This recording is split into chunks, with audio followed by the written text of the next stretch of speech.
Hello दोस्तों, नमस्कार, प्रणाम, हर हर महादेव, जय सिया राम। हम अवधपुरिया भौजी एंड संगीता प्रजापति आपका अपने यूट्यूब चैनल में स्वागत करती हूँ दोस्तों।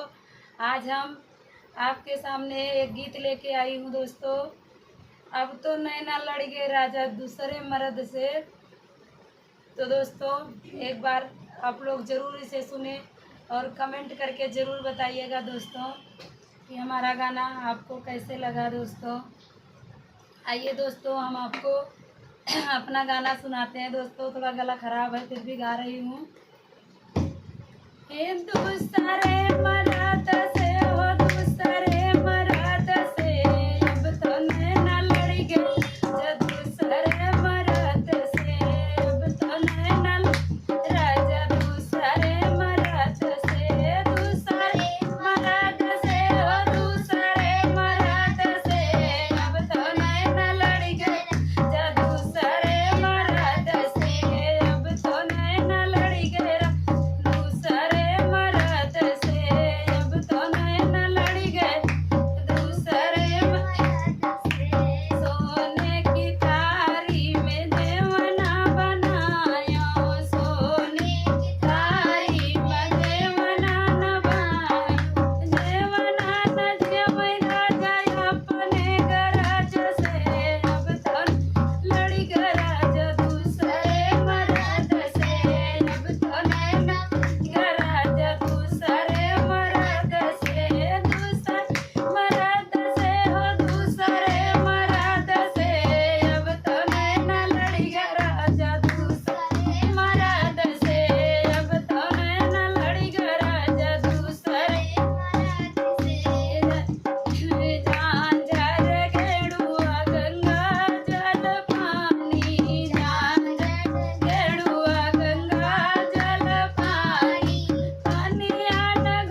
हमारे चैनल को प्लीज़ आप सब्सक्राइब करें। Thank you.